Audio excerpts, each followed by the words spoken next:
and you can read the mood. Everyone is so much into it, and everyone believes in the words of the songs. Everyone believes in those words.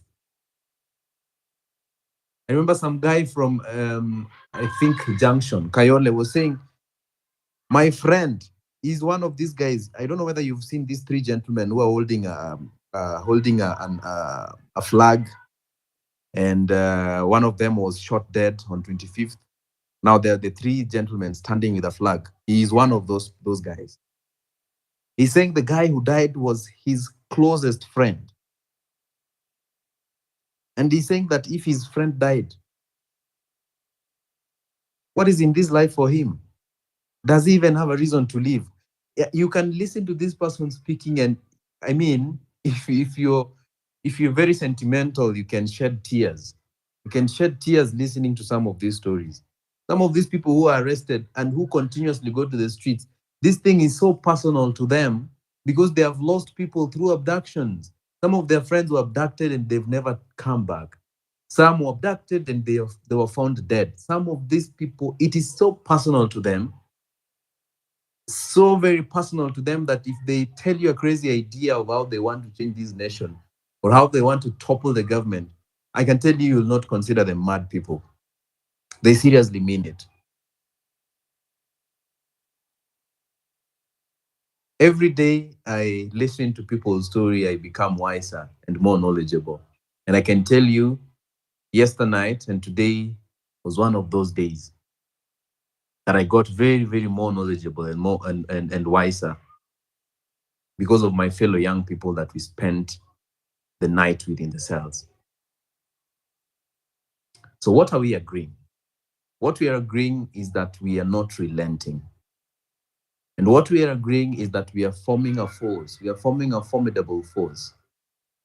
And what we are agreeing is that not every Kenyan can go to the streets when we are called to go to the streets.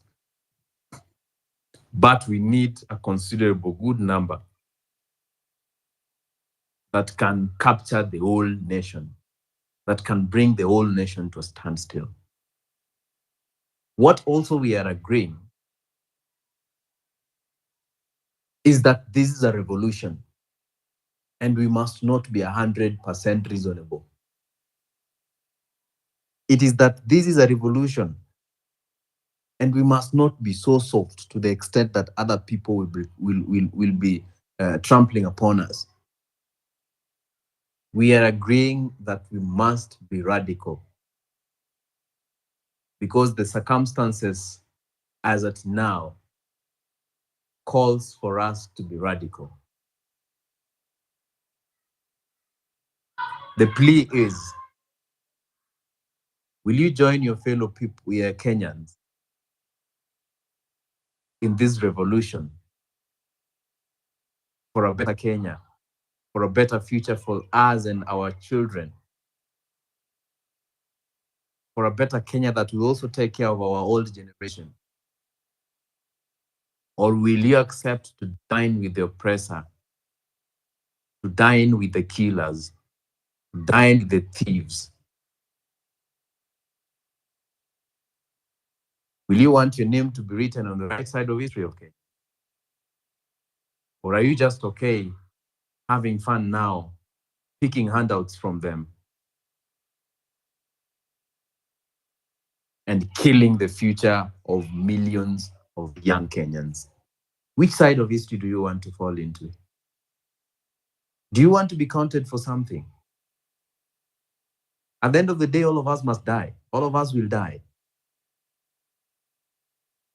And the majority of those of us who are on the front line, you listen to them, they're saying, at least even if they kill me today, it will be said I died for a just cause. It will be said I died fighting for my country. It will be said I died fighting for my country people. Another interesting thing we did was we found we were walking from cells to cells. We overpowered the police, by the way, and we told them, look, we are not here, we have not done anything wrong. So don't treat us as if sisi ni maabusu. We are good Kenyans trying to fight for you and I, and you and your family. So we must agree. Some of them were actually singing with us at some point. But one particular thing that we did was that we engaged the OCS on some cases, about some cases of the people who we found arrested. There's a lady we found was arrested on Saturday. She's been there today. Until today, she's not been arraigned in court. We are glad she was arraigned in court today because we pressurized them. We said we are not leaving here until that lady goes to court. There's another guy who was willing to, to make an out of court settlement. He accidentally broke someone's glass, and then he was brought to the police station. And he was willing to pay for that so that then he can be let free. Unfortunately, he was not even allowed to talk to his parents. So he's in a 21-year-old, and he has a right to talk to anyone, to his lawyer, to his parent, or anyone. But then they never allowed him to do so. But we pressurized them to give that the gentleman a phone so that he could speak to his family, so that they know where he is. He was brought in the cells yesterday around midnight. And other cases, we also had, guys who allegedly stole, but those ones because we are also not promoting illegality. So for those that were brought in for something like theft, we just ensured they were going to the court, but not fighting further than that. But you can tell the spirit covered the police station, and everyone else who was there was coming to ourselves to listen and to interact with these people who are singing the whole time. It was very interesting. So in short, what I'm saying is this: it is time we fight for ourselves. The politicians, especially those in the ruling parties, have decided to fight us. They have decided to fight Kenyans. They have decided to kill Kenyans. Now, Kenyans have to fight for themselves. Kenyans have to protect themselves. And I'm telling you, it will take anything and everything for us to fight for ourselves and for us to protect ourselves. It will take anything and everything. There can be no peace without justice. So justice must be served for us to have peace. We also long for a peaceful nation. But we cannot just be speaking about peace, but we ignore the justice part of it. We cannot just be so, obsessed with peace. And you've had them going to churches and everywhere addressing people and saying, we need peace. We need peace, but you're not serving justice. And I can tell you it has gotten to their cause, to their hearts. Today I heard Sudi talking about, telling parents, and this is the same language they're speaking now. Parents, talk to your children. They're drawing very bad pictures of president in a casket. They're drawing very bad pictures of someone the age of their mom naked. It means this is what they're discussing. It is embarrassing them. Had they listened to us and had they executed the things that the people of Kenya wanted them to execute, we would not have gotten here. But now here we are. What are they doing? Wanajaribu kupoesha moto na sprinkler. They're trying to cool down or extinguish fire, a whole estate ravaged with fire using a sprinkler, ile inatumika kwa shamba. That's what they're trying to do. It's not possible. It is not possible. And I can tell you it is going to get worse if they do not change. It is going to get worse. And it is not just going to get worse online. It is going to get worse even on site, physically. So moving forward, Kenyans, let's stick together, let's support one another, and let's ensure that we get back our country. It is possible, it is doable, and anyone who tells you it is not doable, don't listen to them or convince them otherwise. Because for me and many other people, we believe this is doable. Our comrades must be released. And we shall be on the street for that particular reason until they are released. We are not going to stop because they're intimidating us with some charges, some fake charges that could not even pass in court. We are not going to be intimidated. Do not feel intimidated by anybody. This is your country. This is my country. We must live, and we must live in justice. We must live and feel like we are living at home. Nobody should intimidate you and tell you that, look, what you're doing is wrong. If at all what you're doing is right, continue doing it. We are going to start mobilizations on the ground. And anyone who wants to infiltrate, let them infiltrate. We will know how we will smoke them out. But even if they infiltrate, their spirit will be so weak that the strength in our spirit of revolution will overpower them, and that they will join us and actually forgot the job that they've been given by their masters who have sent them to us. The spirit is going to grow stronger, and the songs of revolution are going to be sung louder moving forward. And the young people have decided that they're not going back, they're not relenting, and that this must be done. So we have to do it. No one else is going to come from any other country to come and do this thing for us. We have to do it ourselves. We have to do it ourselves. I plead with you to join everyone in changing Kenya. I plead with you to join us in fighting for our young people whom we don't know what they're feeling now. We don't know where they are now. The families are crossing over to another year, and these people are spending another year in the hands of killers and in the hands of people who do not respect the rule of law, and people who have no respect for the sanctity of humans' life. People who do not know what the Constitution talks about. That is the kind of people we are talking about. Please, let us work together. Redemptor, najua nimeenda sana. I am safe. I did not go to my place because you know what happens with these people. But I am safe. Except for my body is hurting everywhere. The rungus tulipigwa jana. Ndio sasa unazisikia sahi. You know, when you are in the heat of passion and singing songs of revolution, the adrenaline. Niliona ukisukuma mkono ya seneta ushout kwa hiyo pickup. I saw you shouting. Yeah, it was not a very good scene, but we thank God we are here, and we thank God that we are safe to fight another day.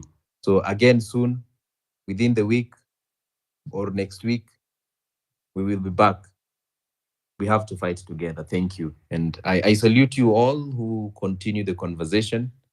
I salute you all who always turn out to ensure that we speak for those that have no chance to speak, that we speak for those that want to be inspired by these spaces. There are people who join spaces not to speak, but to just to get the motivation, to get the inspiration that the movement is still on and that we are going to the right direction. I can assure you, we are on the right direction. It is just a matter of time, and we shall get there. God bless you.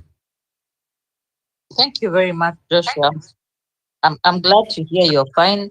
Walikupasulia your favorite shirt. Hiyo shirt kila saa nikiona ukienda, juzi ulikuwa kanisani nayo, but more important, I made fun of the shirt only that, you know, it's a very colorful shirt. It's a Kamba shirt, so you really hope you get another signature. I don't know who is speaking. Now, KOT Amka, because I can see mic request, but somehow I'm not able to click on them. If you can see KD wants to play something, we have about 11 minutes to midnight. Napoleon, I see you are next. I think Chris or Titi. Then one. Oh, kumbe KOT uko macho. KOT angalia hizo mics inashindwa kupea watu. Tafuta KD. My co-host dropped them. I can't add Joshua as a KOT. Joshua, tukivuka mwaka, there are a few questions I would like to ask you. So just hang in there, because people maybe don't understand what is driving you to keep doing this when it's dangerous. Yeah, I can see some requests. Let me, KOT, tupatie Napoleon kwanza.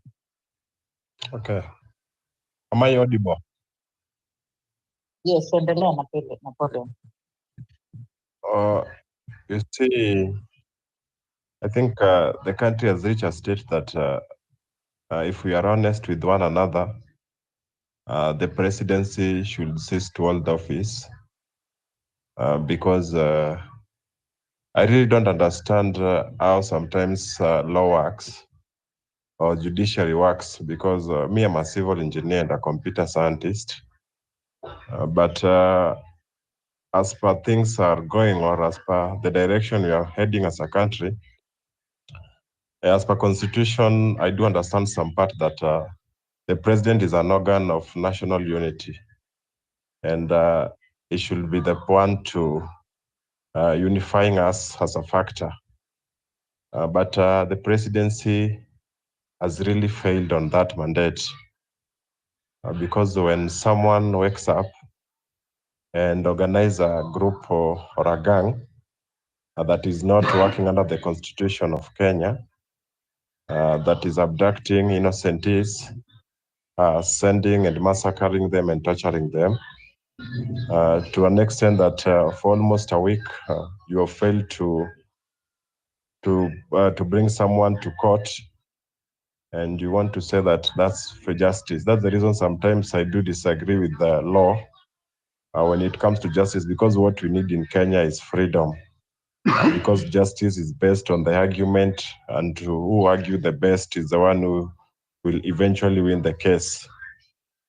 The major problem in this country, the reason we do say that when the presidency is out of office, it should be heading on with every person, is because the romance and the bromance of parliaments, the executive and the legislature, it has reached a point that, as per my thinking and understanding, that the two are working hand in hand to undermine us Kenyan citizens, to an extent that we don't have any say when it comes to this government.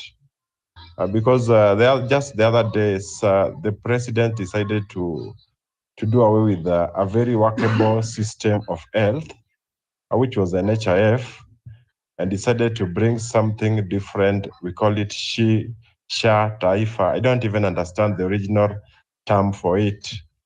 And they want to just put it on us.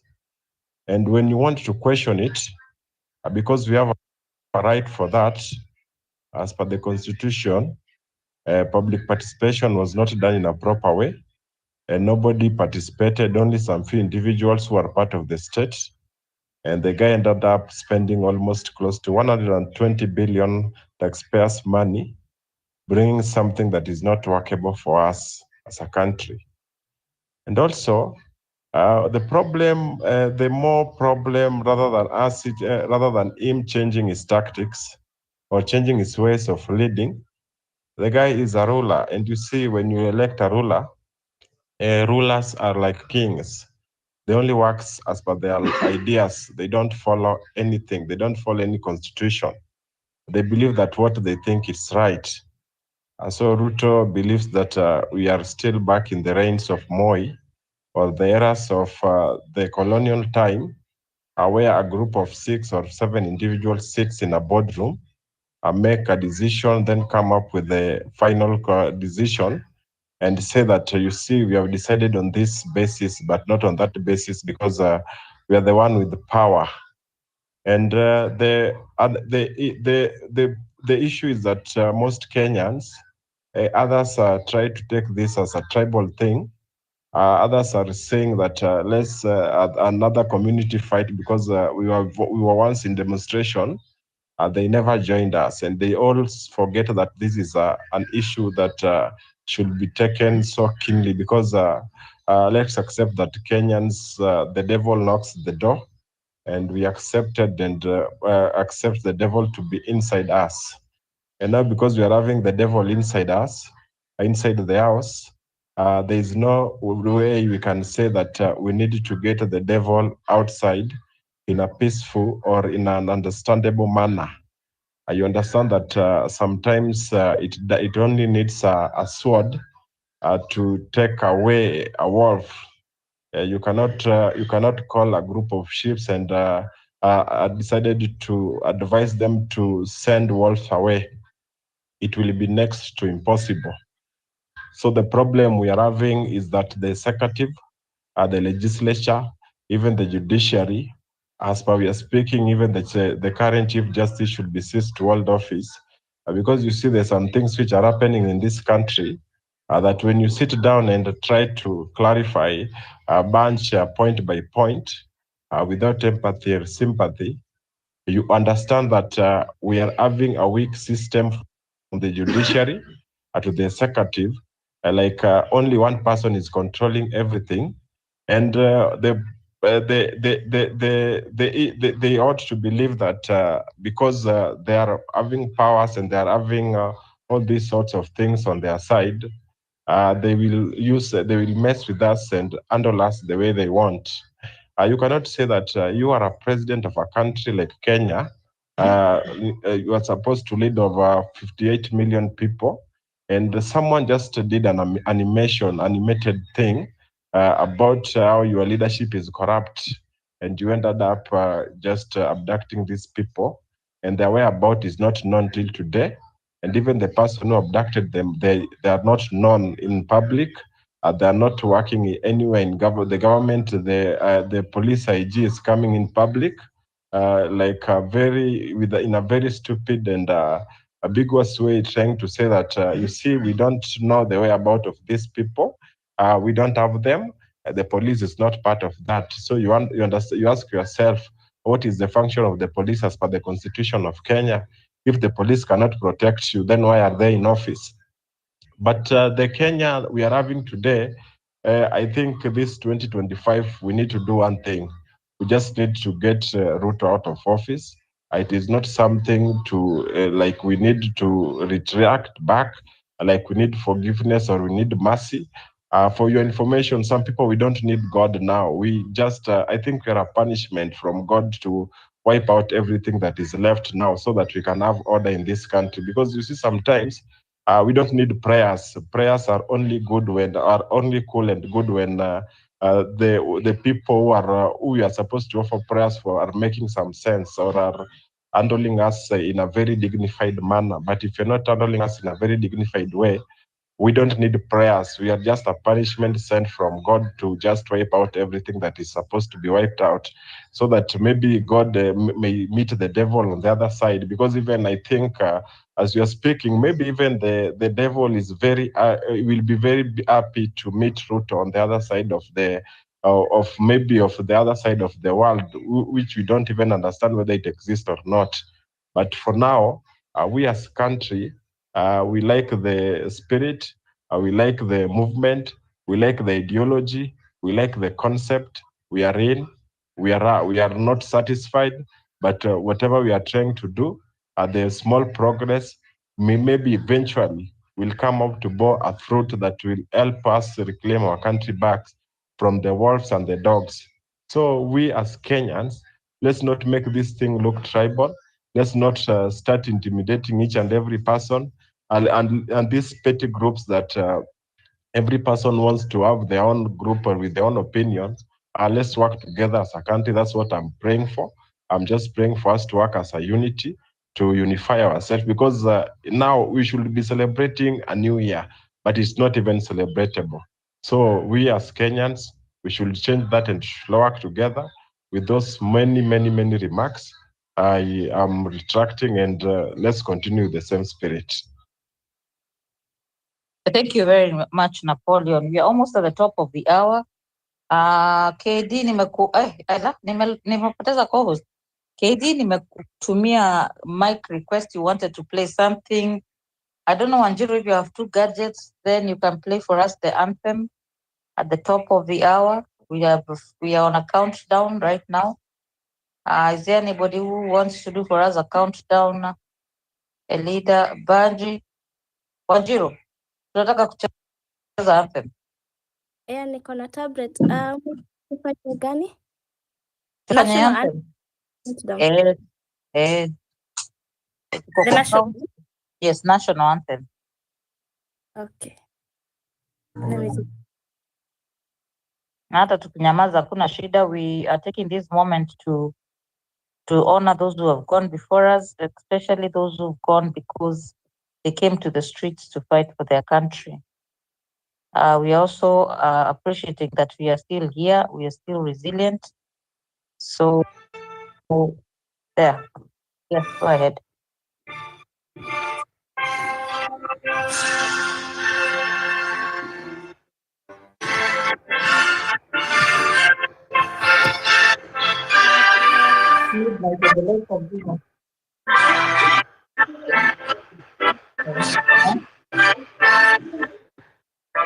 No, it's not.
Happy New Year, everyone. We are in 2025. Tumevuka mwaka. And I know this is an opportunity for me not to vuka mwaka without somebody who is feeling the energy like what was being described by Joshua. And for those who do not know, Joshua survived an abduction. Nasikia fireworks huku nje zinaendelea. At the height of maandamano, he was a student at the Kenya School of Law. So when you see some of them, Rasji, you want to go first before Wanjiro. Wanjiro ndiye ametufungulia mwaka, lakini Rasji, you can speak.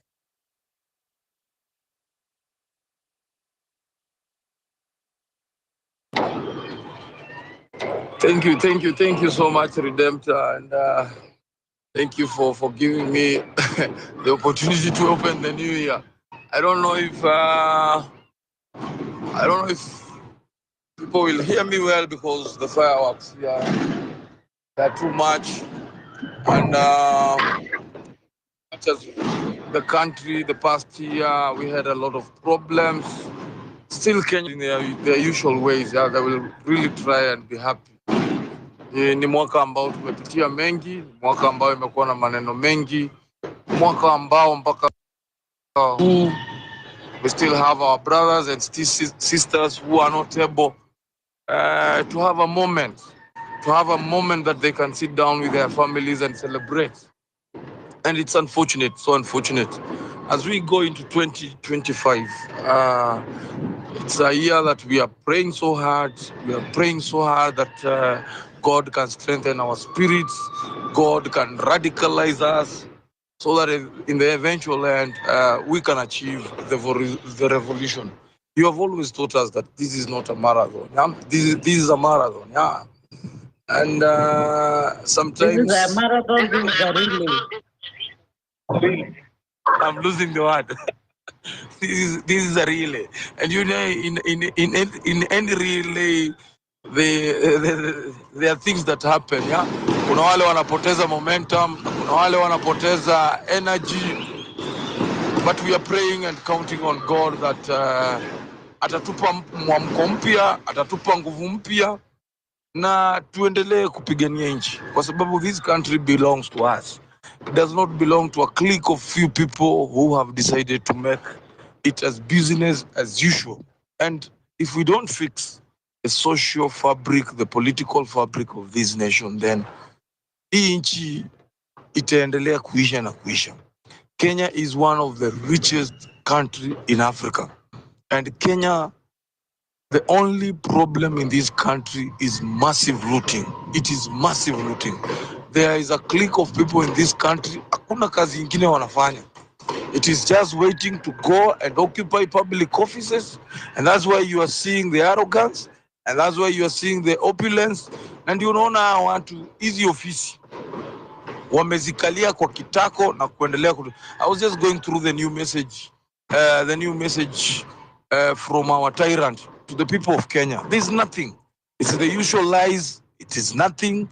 And you cannot tell me the whole country can disagree with you and you want to tell the whole country you are the only person who is right.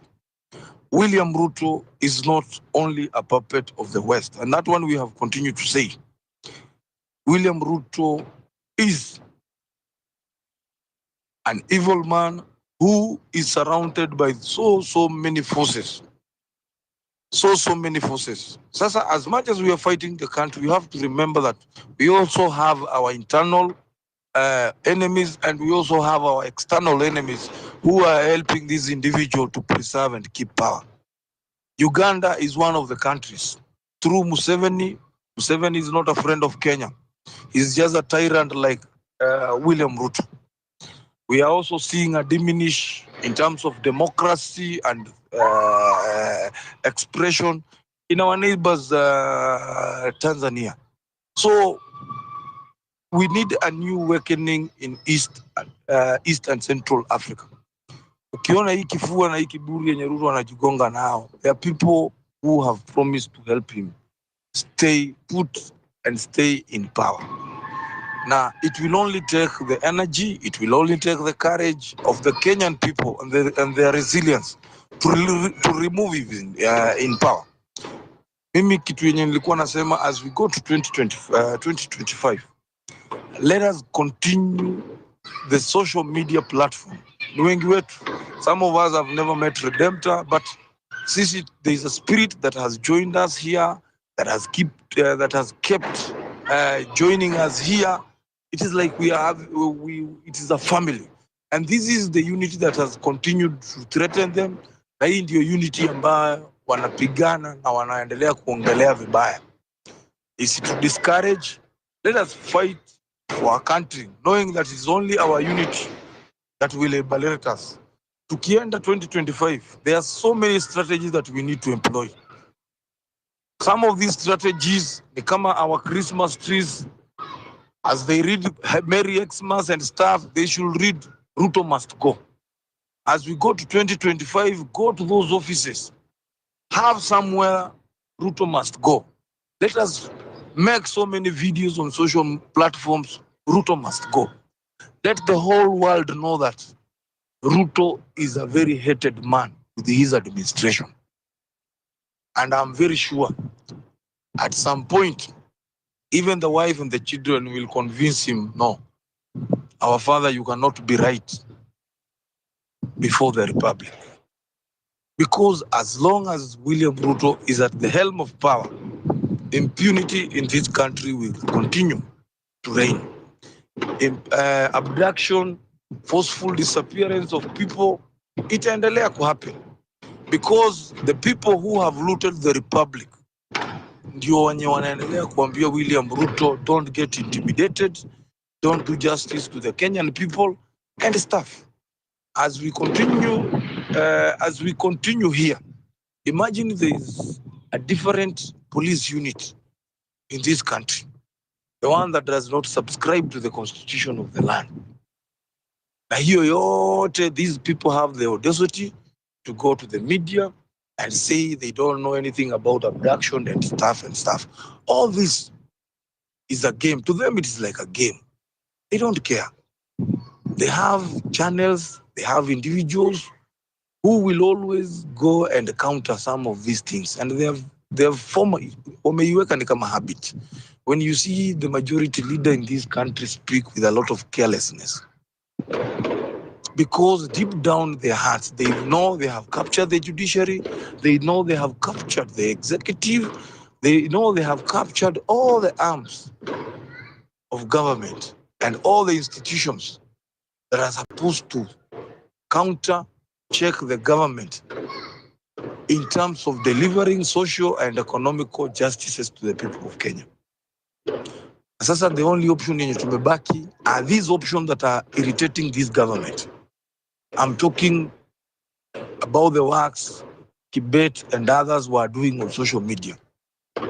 Hiyo ndio vitu yenye 2025 wapende wasipende, kama kuna moto tutaendelea kuwasha, huo ndio moto tutaendelea kuwasha.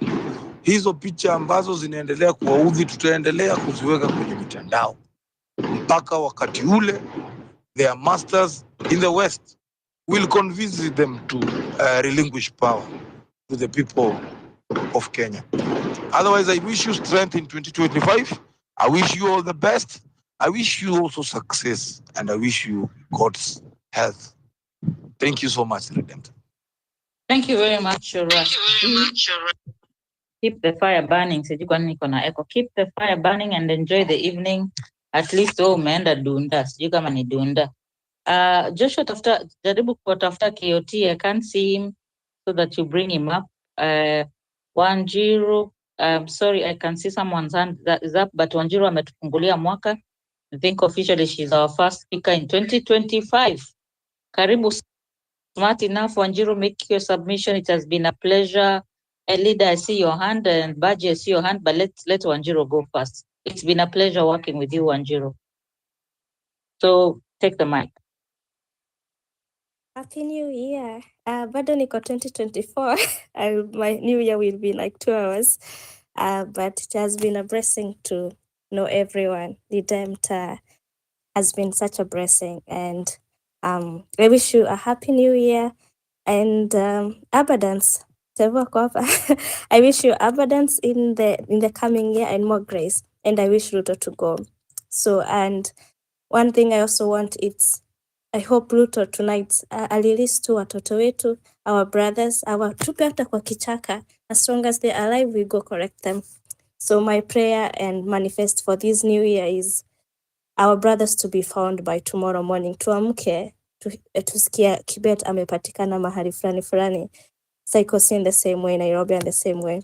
And it's a disgrace to see our parents cry in the old, and it is such bad way. I felt that the dad's cry inside my heart.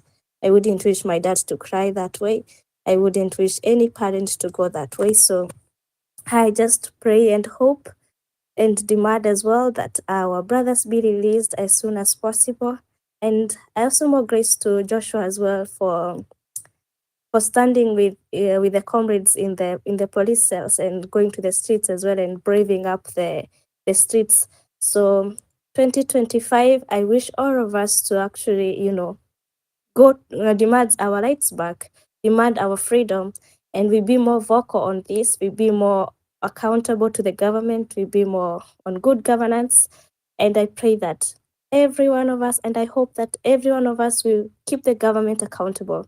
We'll keep Ruto accountable as well, and we'll make sure our kids have a place to inherit in this nation. So, sina mambo mingi ya kusema. I have to go out for the new year celebration. So, blessings to you, everyone. Blessings to Redemptor. No, I was told not to say blessings by Tevo. So, abundance to Redemptor, abundance to Joshua, abundance to Lonyo. Yeah, if you're in the Tevo space, you can, you know why we said we are saying abundance.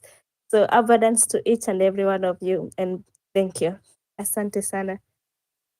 Oh, please go and Dunda well. At least you are in a safe place. We have young men who are supposed to be going out tonight, but they can't. And we cannot allow it. That's why we keep speaking up, because these people fought so hard for this nation. People have sacrificed so much. Ronyo, I see all those hands, but Ronyo is always here. So I'll just give him, and then I come to Lina Solimariza kupika. Ronyo, let's make them short. Then I'll give you a longer time to speak. But just right now, salamu tu za mwaka mpya. Then we just do half a minute, then so that everyone speaks. Then I'll give you a mic to speak more. Outlaw umechomoka au uko hapa? Nakuona Ronyo.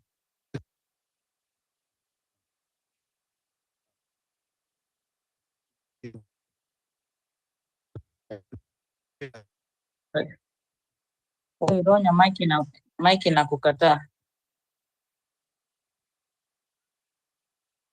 Oronya, you are not clear. Hata Linus Ronya, sorry, mic imekukataa.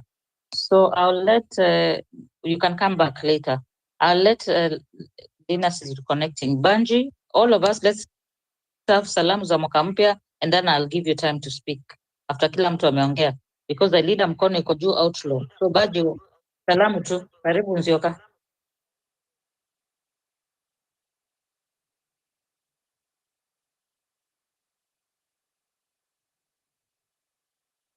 I give someone Banji.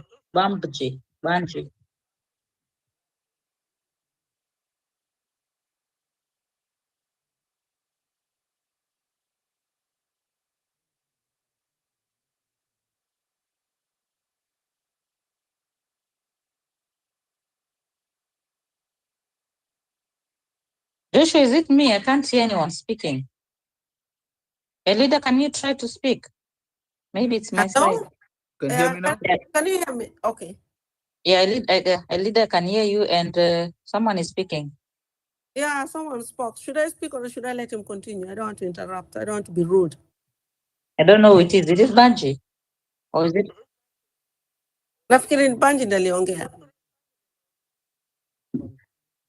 I can't hear him actually. It's very low. Elida, go on.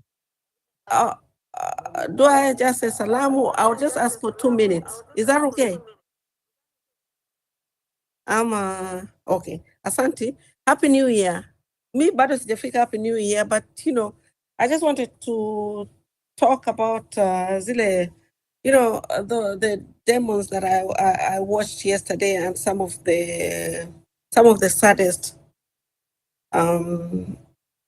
videos I ever watched was of this Joshua Okeo, Akira Oluwashati, you know, that really just, I felt so bad. And I remember one time, you know, that time when he was really just abducted and akarudi and he was just kind of so traumatized. And, you know, that it really traumatized me. And alafu nikaona yesterday they were arresting another young man on the street and people were just standing there. And I was just wondering what is wrong with this country? These policemen, why are they doing this? And people are just photographing and maybe people are so helpless and there is so much fear. What impact so much fear and nika watch another askari huko Mombasa akiambia those demonstrators in Mombasa, was there an abduction here? You know, so why are you demonstrating? But you know, we are all Kenyans. And one thing that these people don't understand is that our right, and me as I've always said that my right, my given right from God transcend even this, our constitution. You know, our right, you know, as a human right that is given from God. And it does not matter where you are, which country, which county, whoever you are, you know that, you know, we have that right to pursue liberty and happiness and right. And we are all equal. We are all created equally in the eye of God. And this is what these people don't understand. And Ruto, you know, I remember during when people were going for that, was it banana or orange, you chakue, the new constitution. And Ruto was one of those people who really just rejected that constitution, which means that this man does not honor the constitution. He does not respect it. He does not respect Kenyans. He hates Kenyans. He will tramp on us. And there was this girl who was saying that, how about abducting that imbecile daughter, that Charlene Ruto? How would he feel? So I'm just saying that we just have to continue, even as I can feel it in my spirit. You know, I always go back to the spiritual part of it, although many people do not want to hear that part of it. But me, I know, and I will always emphasize on that it is a spiritual battle that we are facing. Someone was saying we don't have to pray, we don't have to ask God. That is the problem. That is a mistake, you know. And that is what I always say, that, you know, it is a spiritual battle, and the children of the kingdom of darkness. People like Ruto, if you can have dark young people who are old enough to be your children, slaughter them on the street, and then you share power with your cronies like you, then these are evil, demonic people who have made pact with the devil. We will go to the street. It is okay. We will go to the street and we will demonstrate and we will keep on picketing. But most important is that we must ask God to direct us. We must pray. We must ask God for guidance, and we must take back our country, because if we have a rogue regime like we have right now, who does not even, he has no regard for human life, human liberty. So how do we even, and most of the time he's always in church or the best clip I watched was this pastor who was telling Ruto in front of Ruto. I don't know which church was it, but it was just like 2 minutes. And he said that there's no leader who has ever stolen billions and ever left a generation behind that is happy. And I just want to close with that. There is no way you can kill people, steal billions, and go and sleep at night. I don't even think these people sleep. Sasa, my brothers and sisters, I love you all. I love this space. I'm so happy to be part of this space, and, just to rant because, okay, I'm not in the country, but sometimes I'm being told, why are you doing this? When you want to come back to the country, you will really have a problem. I don't care. What about those young guys? Today I was watching this Billy's father in the court crying. I mean, that could be my son. That could be my nephew. That could be my brother. So if we all think like that this Billy, this Kibet could be my brother, then we are going to take this country back. But if you're just saying it is none of our business, our watoto wanyamaze, then it is wrong. Because Ruto, when he took power, he promised that he was going to lead this country. But what is he doing? He's not doing that. Asanteni sana, and God bless you and Happy New Year. And let's meet maybe tomorrow. Let me give the mic to somebody else. Thank you very much. Yes, tomorrow is usually the day for the show, but I decided there might be a lot of people who want to hear some word from us, and we are so glad Okaya was here. The other gentleman who was in Mombasa who had been arrested, just to know, and Joshua would like to know that there's someone who had been arrested in Kasarani. What have you done to make sure that you didn't come out and there are people who are still being held? And thank you for getting the 21-year-old out of Central Police Station. Ronyo, I hope your mic is better. Please Thank talk you so to us. much. You can hear me now? Yes, clear. Loud and clear. Thank you. You said 30 seconds, right? Hapana, ongea na sisi. Hakuna mic request. Joshua, right. Joshua, if you can see, Josh, I have co-hosts that keep dropping, so nimepoteza KOT, naona some mic request and I don't seem to be able to scroll down.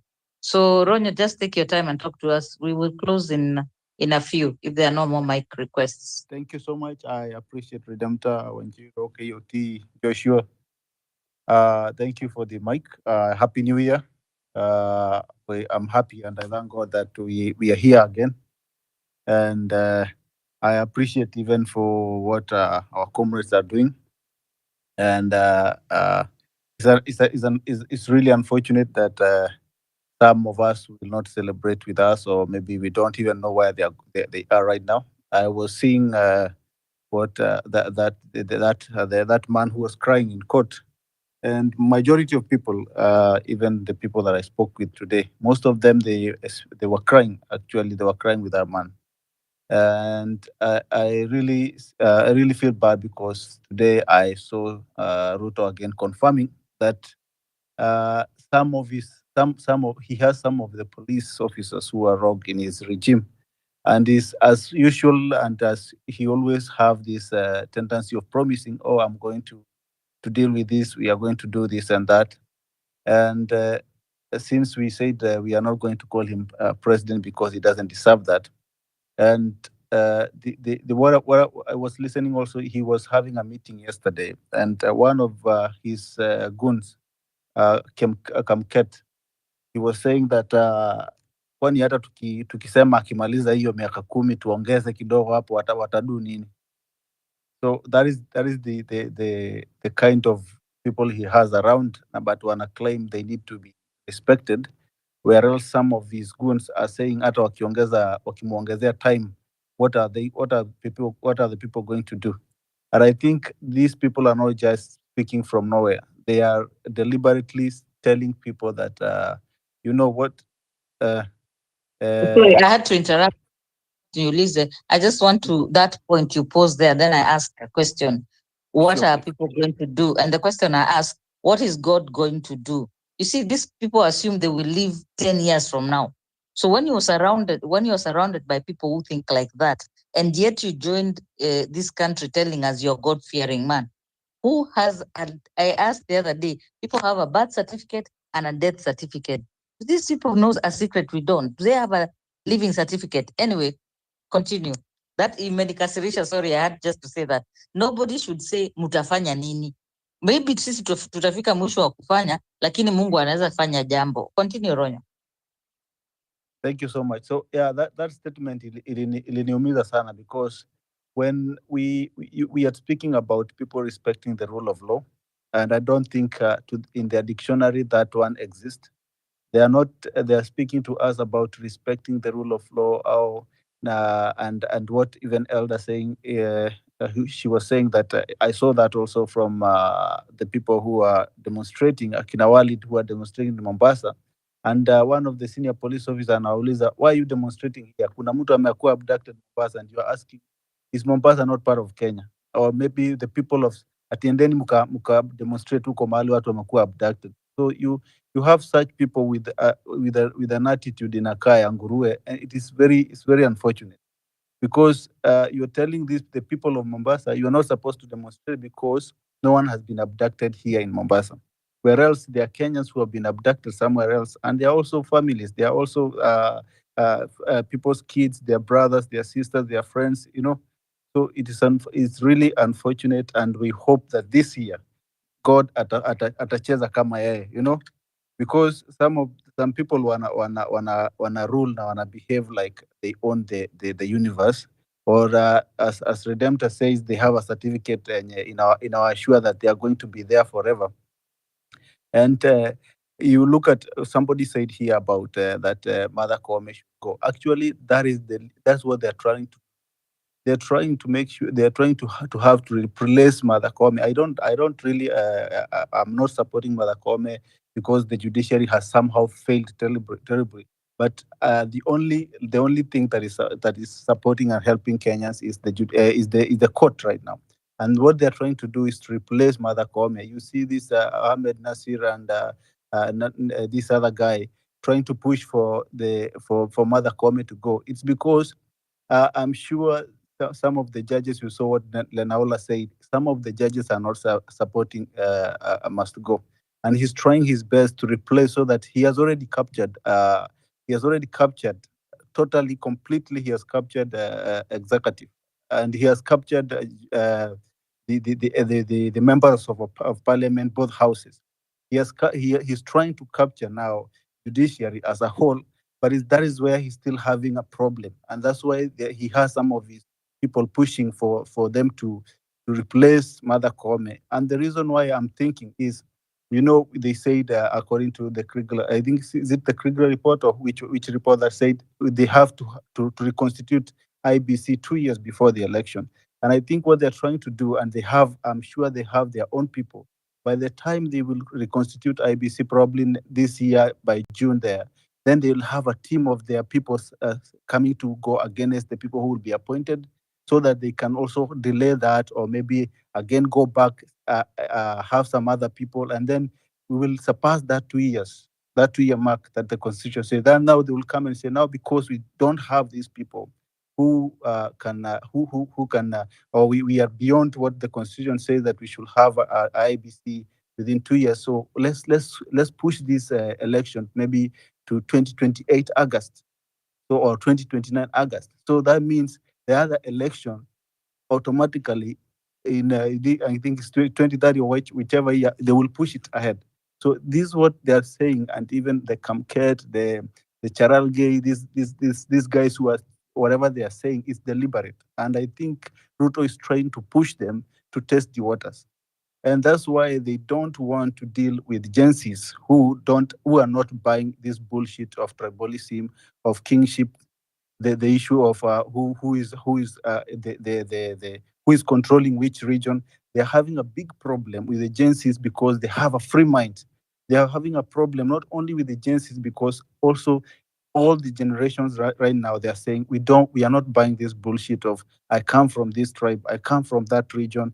I'm my leader from it's Kalonzo, my leader is Rigiji, my leader is Mdavadi, my leader is must go. So people are not buying this bullshit. They have been selling and commercializing the issue of tribalism for long. They have commercialized religion for long, and some of their product that they have been using to win election, they are running out of those options, because religion somehow is now into pieces, because the part of religion they are not supporting must go. The Catholic AIC is not supporting must go. So he's having these few churches that are hungry for cash. They are trying to get what the other churches have been getting. They're trying to run also for them to get those handouts. Those are the people supporting him. So he's trying to see, one of my product, which is religion, is going that is out of the picture. Tribalism is out of the picture. So they're trying to find what are the things that we can bring in the picture so that we can stay in power for long. So the problem he has right now is that the young people are educating their parents. When I call my mom, I talk to her and I inform her, or I educate her on whatever is happening, and she even have more information more than me. So even our parents, they are listening and they are seeing whatever is happening, and they're saying, no, this one cannot happen anymore. So they're having a problem because we have a country with young people who have a lot of wisdom and knowledge of everything that is happening. And vile alisemanga yeye mwenyewe, wajinga wameisha, hakuna wajinga Kenya. We have young people who are questioning everything, who now read the constitution and knows what they deserve. So the problem that they're having is, okay, how are we going to deal with these young people? And the only solution they have is to abduct them, is to beat them and na kuwararulia shati kama vile wanafanyia Joshua. Look at mtu kama Joshua, ni mtoto mdogo, ni warika na George.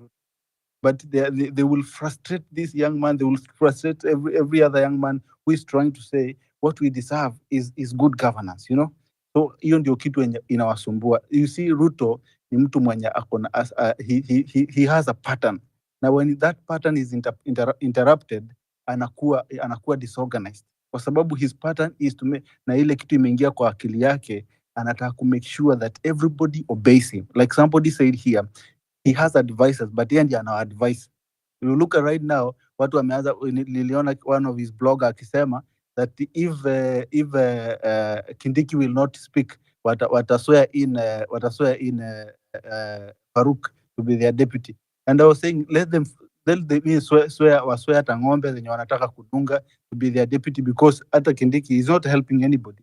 So now Kindiki is nini yake is cooked, kwa sababu ameenda akakuta reality imechange, sio vile alikuwa anaona. So the thing is, Ruto is trying to make sure that every other person anamuobey, na they are dancing and singing and worshiping him. And I thank God that the people and all of us who are pushing for this, and we should not spirit yetu isirudi chini. We should not give up. We should not give up. Let's continue uniting and continue pushing out this issue of useless idea of tribalism. I come from this place. Your problem is my problem. When I'm in Narok, when we don't have electricity, we don't have good roads, that problem, whatever we have there, haitafikia mtu mwenye ako Mombasa. watu wa Mombasa wakuwa na venye zile products wako nazo huko hazitafikia watu wenye wako Kisumu. So what we need, it doesn't matter where you come from, the unity is the most important thing. We unite together as one and fight these useless people and this group who have gathered to make sure that they're controlling every other person. Wanajaribu kugang up.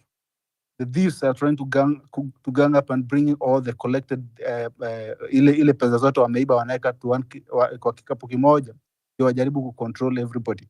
But we are saying no to that, and we are saying this 2025 is a new year where we are going to reset. We are going to reset every other part that is broken in our country. We have to make sure that we are bringing sanity into our country and the moral fabric that they have already destroyed in the country.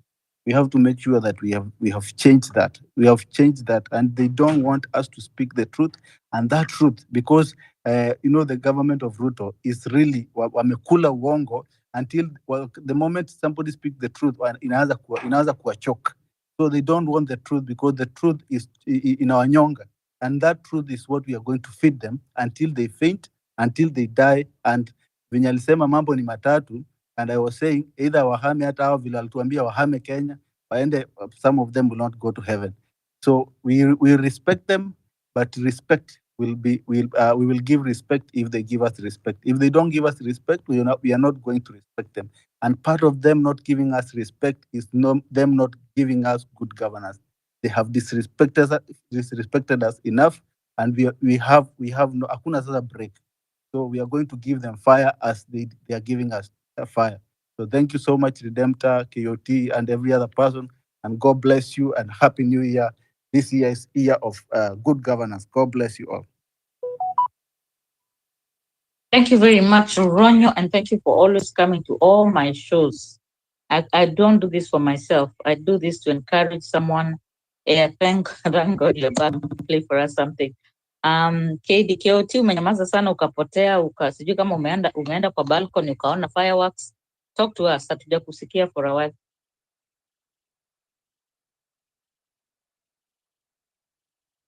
Hey, tangu tuongee last year bwana. Anyway, Happy New Year guys, 2025. Happy New Year.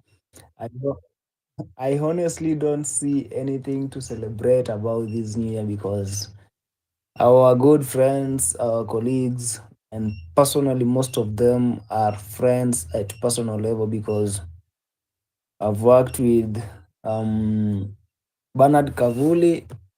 Niliwambia time nilijua Bernard Kavuli the day tulikuta naye pale Milimani Locots. That was on 1st October when we were there standing by Comrade Morara Kebaso. And so hapo ndio nilijua Bernard because nilikuwa namuona tu hapo online. And then the other guy whose father was today literally crying in the court of law, and I was right behind him. He's a friend. Tumefanya naye kazi za hashtag kwa hii timeline. So I know him very well. And then Kibet, ule wa cartoon. I know most of you know him. He was kind of a guy mwenye at times alikuwa ananicriticize kidogo akisema KOT unawaka na Didmas Barasa. By the way, leo nimenunua kofia o jamaa. Yeah. Kofia Didmas jana, I mean last year, because I want to go back to Kimilili constituency and take back that seat as the member of parliament, because now we want to liberate this country not from outside but from the inner core. So Kibet pia at some point we worked with him before my former account ilipotea. So we worked with him back in 2022 kwa some political hashtags here. So ni watu najua, si ati siwajui, na wajua vizuri at personal level. That's why unapata at some point you just have to go an extra mile. Na unajua extra mile saizi ni kufanya nini? You have to go to the streets to ensure that you are exercising your rights and the rights of other colleagues who are currently illegally detained.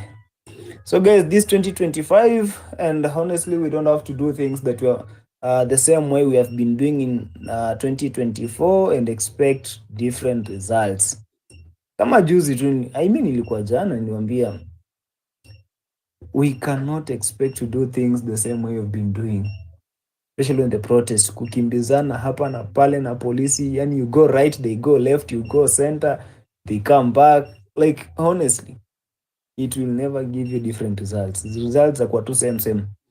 Number one is either they gun you down because watasema ni stray bullet, and to go justify to the court of law that it was an intention for them to hit you with that bullet, it takes time, because now every system in Kenya currently is so corrupt in such that this man Kasongo ameweka kila system kwa mfuko, and those are some of the things zenye zinafanya hata sisi kama young people feel like now our country is going to a very wrong trajectory.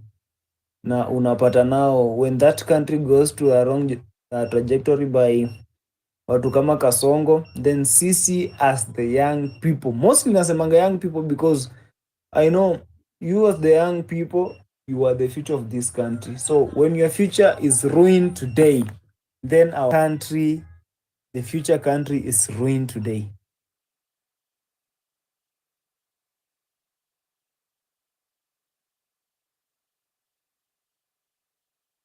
Keuchi umepotea. Keuchi, is it me?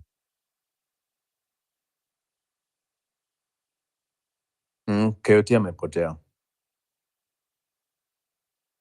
Keuchi kumeandaje? Sisi hatutaki kupoteza watu wakiwa kwa mtandao. There's something I'm doing even as I'm talking to you guys. I've just decided some of you. Sasa umerudi. Aya. I was just saying one of the things we can do is actually follow these guys who are missing. You just go to the, although Psycho Senzia account ni kama ni clone, but I think Bernard Kavuli, his account is still up. So I think one of the things we can do, if you really are committed to this, is to follow them. Just in fact, that is a symbolic thing, to follow them tonight as a way of following them spiritually in terms of tunakuita, tunarudi, wherever you are. Yes, continue KOT. Okay, sawa bana. Hizi simu za China hizi sijui shida ni gani.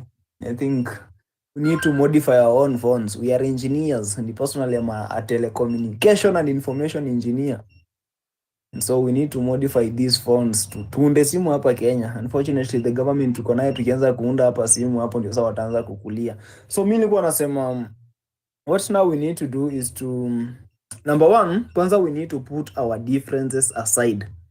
Hao watu wakukuja hapa kulament sijui nani ni nani, sijui nani ni nani, that one honestly it has been derailing our movement in the previous year, that is 2024. So we are having a new year. We need to have new strategies, we need to have new plannings, and we need to see how we are going to achieve what we've been demanding for. So mimi mahali niko, I will still come on these spaces, and I will still host these spaces to encourage us guys that it's not yet uhuru. So we need to liberate our country, and of course we are liberating this country for ourselves. And for us who are still in 20s, we are also liberating this country for our children.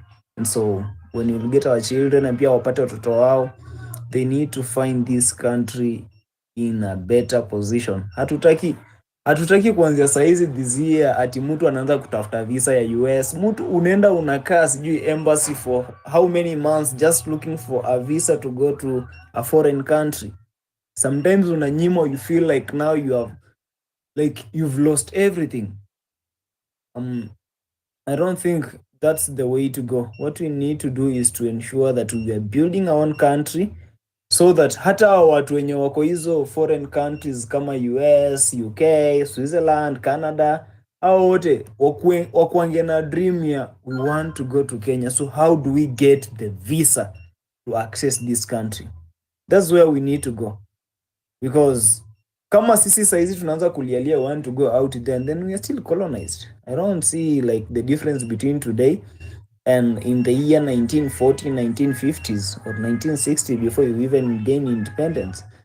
So as the young people and akina Redemptor, your generation also, you guys need to hold our hands, because at some point naweza sema kama we Redemptor, you might be still having that energy, but people who comes from your generation, unapata wengine hata washachoka, like they feel like there is nothing to fight for, because they saw what really happened during those days of Moi. They saw what happened during those days of Kibaki. They were there during Kenyatta's time, so they feel like there is nothing to fight for.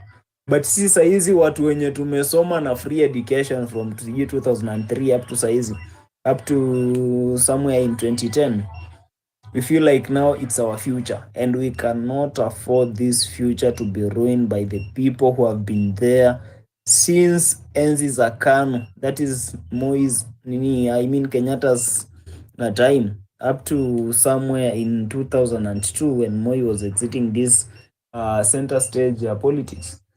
So what we need to do, as I told you earlier, we need to put our differences aside, tushikane mikono. We ensure that we are liberating this country in accordance with our national anthem. Hata acha constitution probably utapata kuna mtu hapa ajui hata articles zingine, but now let us do it in accordance with our national anthem. Inasema amkeni ndugu zetu na tufanye sote bidii. Na hii nchi yetu ya Kenya inastahili heshima kabisa. So we need to give our country the respect it deserves. And for us to give this country the respect it deserves, then we also need to get leaders who are accountable, who respects the constitution, who respects the citizens, and who respects the rule of law. So if you're going to put that in consideration and we get those leaders, then we would have fulfilled all the stanzas of our national anthem. Stanza 1 inasema we have our shield and we need to defend our nation. And honestly, hata unapata, even as much as that is our anthem, it's still the prayers, because inaanza na Mungu nguvu yetu, ilete baraka kwetu. Like we are praying for God to bring baraka hapa kwetu. Yeah? And apart from that, it even encourages us that tushikane mikono na tufanye sote bidii. Na apart from that, ni tuwe tayari kulinda nchi yetu. So guys, if you honestly don't understand the constitution, then just do things in accordance with our national anthem. So this 2025, I hope things are going to be better. And I expect that what we saw in 2024, especially for the police officers who are here, the people who are in the forces, how you are mishandling us on the streets, we expect that one should be something enye mumeka kwa basket mkaitupa huko kando. So we want to begin a very fresh new year, a year that everybody in our country, the 55 million of us, are respecting the rule of law. Regardless of your positions, you when you're president, when you're deputy president, it doesn't matter. The constitution is the supreme law on the land, and everybody must respect it, because there is nobody who is above the law. So Redemptor, mimi what I wish is to request you guys for your generation, as like generations zingine za huko nyuma, sijui kina baby boomers, guys, give us support, because your support itafanya like pia sisi tukue na nguvu. At times I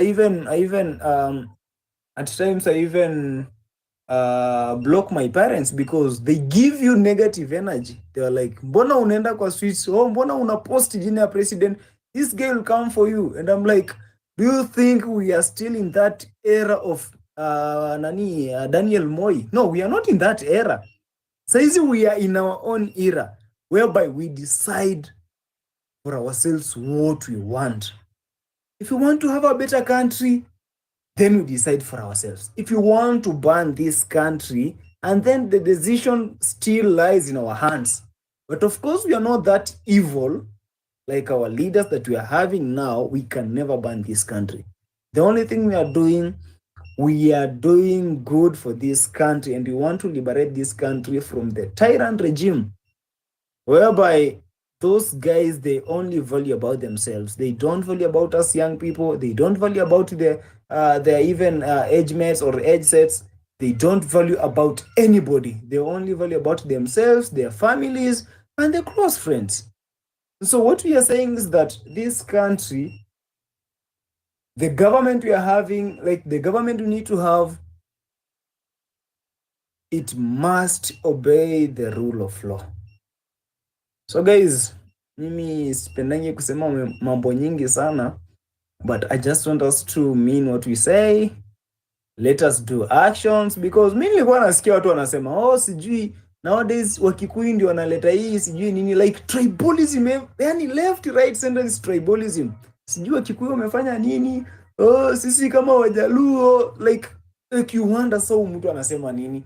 And honestly, you find out that those people who are coming on the street, the young people, hata mkiangalia kwa hiyo list yenye watu walishikwa, it was well represented that almost every nini community in our nation was represented, because we had people from Nyanza, we had people from Western, we had people from Rift Valley, we had people from Central, we had people from Eastern, we had people from Coast region who were arrested. Hakuna ati walienda wakasingle out wakasema we ni Mkikuyu sasa because you guys mnatusumbua saa hizi ujeni hapa tuwashike. No. Those people who are arrested, they represent the face of the nation, because kila mtu wako huko, like wewe kama uko sijui Western na unanunua unga na 200 bob, there's no difference from that person who is in Rift Valley, because you are buying the same price. Yeah. So what we need to do, let us learn from vitu kama hizi zenye like vitu zimefanyika leo zenye kina Joshua kiwa hapo cell. Let us learn from that. Kwamba your community can never rescue you. The only person who can rescue you is yourself. So it's high time for us to do away with the tribalism. Because even if today I elect my tribesman as a president, let me give you an example of the gold scammer naitwa Etangla. If today I elect him as a president because he comes from the Luhya land, then whatever I'm going through now today, it will still remain the same if that person doesn't change the entire country, because nobody will identify you as sijui ni Mluhya zawe kuja hapa bana unga watu wananunua 300 wewe unaona 150. Nobody will identify you as wewe ni sijui wewe ni Mkisii. Now that we have Matiang'i as the president, sasa wewe utabuy something with a low amount. Nobody. So what I'm trying to bring back, to drive home is that tribalism will not take us anywhere. Let us refrain from that to ensure that we are moving together as a nation. Because at some point, I feel like to end this tribalism now, let us have like nakwanga na ujinga by the way. At times I feel like because nataka niende hii tribalism, then let me engage in polygamous matter so that I can get even wives from all 40 sijui ngapi tribes, in such that siku ingine nikifikiria that Wakikuyu ni wabaya, I have a son or a daughter from the Kikuyu land. Siku ingine nikifikiria sijui Wakamba ni wabaya, I have a son or a daughter from the Kamba land. Siku ingine nikisikia ati sijui Wakisii ni nani, still I have a son from that community. So I cannot nimekuonea 18 ati 42 wives. no, Haya sawa. you see me on 18, like I'm giving an example of what I've been thinking. Like you see, I can actualize on that. I'm just trying to bring out a sense that it is now high time for us young men. Wacha sana niwafunze kidogo. Let us do intermarriages, because ile yenye mnaambiwa sijui don't marry from a certain tribe, sijui wanakuanga aje, hiyo ilikuanga vitu za kitambo, and they cannot dictate for us Like, sijui nitasemaje. Anyway, Redemptor, I hope you get my point. That's what I wanted to drive home. Happy 2025, guys. Let's forge forward and the struggle continues. Thank you very much KOT. Najua namba yako watu wanaijua. Nimesikia stima ikibip hapo ikidai. So ni mwaka mpya hii stima imelia tangu August. Uzuri ijaifika 0, inafikanga 1.2 inabaki hapo. Namba ni hiyo, tutumeni hapo ninunue stima bana. Bwana huyu anahitaji token people. Thank you very much. You know, these are actually Gen Zs, Joshua and KOT Sonko. And sometimes, let me just confess, you're wiser than your age in terms of your soulful. You know, you talk like tumbabas, to not like really people who just got out of uni the other day, and that's a compliment. That comes from a nice place. So I'm very proud of you. I keep saying that. And Joshua, I really do hope I meet the young man that you're describing. And those who don't know, Larry Madeo did tell his story that at the point they are holding his friend outside Parliament and they've wrapped him in a flag. And you can imagine the kind of resolve, the kind of determination they must have had, that some of them have never seen someone lose their life, like breathe their last breath. But this guy loved his friend so much that walipomrap na hiyo bendera, he holds his hand. If you go and look at that picture, the light-skinned guy wearing oranges holds the hand of his friend who's gone. So there's a way that I don't really want to use that word. I don't want you're making these younger people more determined. I think Professor Kibwana has made it very, very clear. And for someone of his wisdom, he said, you're raising a generation that will never forgive you because they will look like how you mistreated them, how you brutalized them for just being young. And so you just have to, like when you describe a 21-year-old who was in cells because he broke a glass, someone's life is at stake because of a glass that is worth 160 shillings. So for me, I usually advocate for young people because they are criminalized for just being young in this country. The way they say they criminalize black people in America, I'm not from there, so I'm just saying an example, is the same way young people in Kenya are. And it's because, I will just say, these old men are jealous of your youth. They wish they had your courage. They wish they were you, basically. And so that's why when they say, na mtafanya nini tukisema tukae miaka 7, because obviously you're going to outlive them. You can outrun them. You can outthink them. So Outlaw, you are in and you came back. Sorry, we were having problems as usual, some of these spaces. Take the mic, KD. You wanted to play for us something? Then we can have Joshua speak. Outlaw.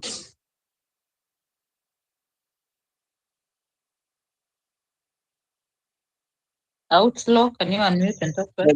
Okay. Hello. Can you hear me? Yeah. Endelea. So manze, mimi nataka kusema vitu simple. Unity nitatuokoa. Unity. Influencers, politicians, all of these motherfuckers, they are working together. But tukiungana, tutawaweza. The political class, all of them, they are working together. So it is us tuungane kama citizens. Until then, nothing is going to change. That's it. Asante sana. We really do have no option but kuungana if we are of like mind. Watu watapatana who of like mind. KD, hii jina ya do not be afraid sijaijua kuitamka. Nilisikia Farah akitamka. Latak. Hebu tuambie. La mwisho, Mheshimiwa Rais, nataka niwaambie kuna watu sahihi, sisi tukiwa hapa, wao wako kwa mtandao. Ewe, mnisikii? Kuna watu tukiwa hapa, wao wako kwa mtandao. Mheshimiwa Rais, mimi ni waziri wako Mheshimiwa Rais, nakwambia nchi haiwezi kujengwa na mtandao. Nchi haiwezi kujengwa na watu ambao kazi yao ni Twitter, Facebook, TikTok, Instagram. Na mimi nawaambia leo nawapatia notice. Wasione wao peke yao wana mdomo. Hata sisi tuna mdomo, wakituletea noma tutawaletea noma mbaya sana my friend. Tumeona hiyo, wakituletea mbaya tutawaletea nini? Mbaya sana. Wakileta mbaya, wakileta noma. So if that is not incitement, how would you call that? And then this happens a week before abduction start. But my point is this. Kutumiwa. Akiuliza wakileta mbaya, nisi tunajibu mbaya. Wakibonga ni sisi piga makofi. Wakikuja rally ni sisi huenda. Wakitoa do ni sisi uchukua hiyo do. So who's crying now? I mean, who's a fool and who's smart? But when someone tells you an eye for an eye, and I'm just hearing the way Joshua has spoken, Ras, there's this guy, Carnage, KOT, someone is trying to mkifanya pia sitafanya. I'm a boy wako wapi, because Joho should be held accountable because of those words.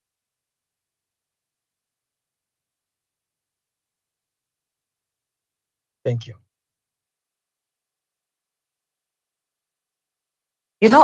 Something I know beyond a shadow of doubt, that there are people who will end up in the international court. Today I was asking wazee wa kaya, kwani hatuna tambiko bado zinafanya kazi, kwa sababu simtuitie wao vijana wetu, so as surely as the sun rises and sets, there are some injustices that you do not get away with. One, you actually verbalize it, that I will do harm. Then the harm happens to the people. It's captured on camera. Then you start giving us stories. Oh, we are not the ones. Yes, we are the ones, but teach your children manners. When someone came to my timeline hapa kuniambia nawaambia vitu hazina maana, it was because I was saying that they're the ones who taught our young people how to be disrespectful to leaders, because they were talking to each other that way. Kuna mtoto babake alikuwa anakunywa alafu akibrush meno anafanya gagging sound because of your hangover, and I don't know what was happening. So one day mtoto akamuuliza, leo daddy, mbona hujafanya hivyo? And that's how he stopped drinking. So people are always watching you. They hear what you say, they even hear the tone of your voice. So KD, I just want to celebrate you, that you've been very consistent about the value of life. You've been very interested in what we call the human aspect of this struggle, that some of us seem to move on very fast. I know I have no business telling people what to retreat. But if we really are committed that the most urgent thing is for the abductions to stop and for our young people to be produced. We did this with Bob Njagi. I mean, mimi nimejoin Twitter the other day, hata sijui law guidelines za kutumia. But if there's one thing nimejua ni, I am checking and postianga a lot of missing persons. But sometimes it's very hard before you get verification. And the best verification is usually when a family member comes and talks. So I can imagine there are a lot of young people that are lost in languishing in cells. The other example I like to give, and that's what I'm saying, naambia wazee wa kaya simuite hao watoto wetu. One of the stories nilisikia, and I've said this story before, I feel like kuna mtu atashikwa, do not touch my anointed ones. And today in Tevo's space, I said that there are children who got stolen in 2020. They were trafficked. The mother of one of those girls, they were teenagers. They were missing for 3 years. The mother of that girl was so desperate. Hakuna mahali ya kuenda. Hata akaenda kwa kanisa ingine, mzee mwingine alikuwa na watu wengi sana Menengai.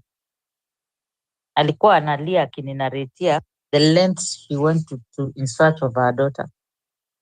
And she went to places until now she said, okay, let me go to the African tradition way.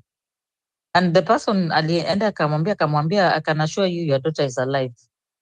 And she said even before they knew that where people were trafficked to, akamwambia mtoto wako amekataliwa kama sadaka. So I pray because of the tears of that man today, that whatever it is will be stopped. So it has been done. You can call somebody, you can speak live into a situation. The same way vile KD umetuchezea hiyo audio ya watu hawatoki kwa mtandao. Sasa tutatokaje kwa mtandao kama Mungu alitutuma duniani?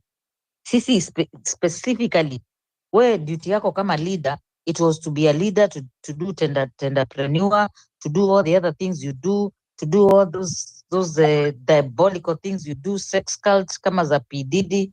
That is what you're doing here. Hukutumwa na Mungu, ulijituma, and you'll do anything to stay in power, include threaten people who elected you. So why can't we also be on mtandao 24/7? Why? So some of us who have decided we were created to be a voice. And I tell people all the time, and Ronyo, sijui kama amedrop, Ronyo likes to say the mic is the most powerful thing. We got into this trouble because of a mic. Kusimama juu ya magari. And the last thing I'll say, KD, why I always say allowed to talk them, is the reason why these people clap and why these people need endorsement. Even if you don't want to believe about energies and spirits transfer and everything, even just in common sense, affirmation, like hata mtoto wako akianguka, toddlers, when they fall and nobody notices they are fallen, they pick themselves up. But if you notice they are fallen, they cry because they saw their attention. So these people are attention seekers. They are very insecure. They have to be affirmed asubuhi, saa sita na jioni. Somebody has just said here, how come they know everything that we do online? It means this is their nightmare. I don't believe in vigilante justice, but there are stories that I see that end up making bestsellers.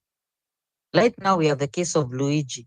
Luigi is a young man who shot an executive because of insurance.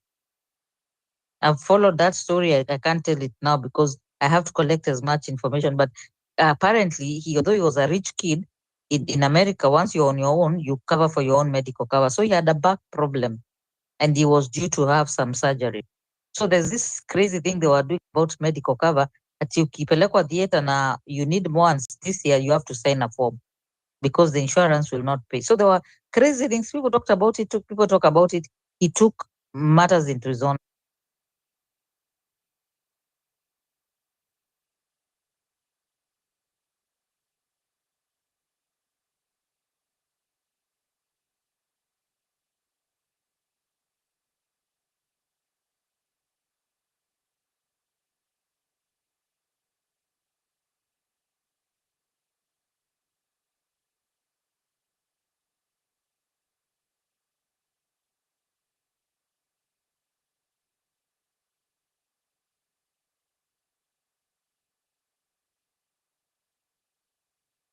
Karen was missing, had been taken by the cartel. When she came home, she was in a zombie mode, in grief, and she was in denial. But one day the daughter says the mother got up and showered and dressed very well and put on her makeup and she stepped out. And she decided to bring justice for her daughter. They say she went on to know exactly how many people were involved, everything they did to her daughter, including the fact that one girl tortured her because she was pretty.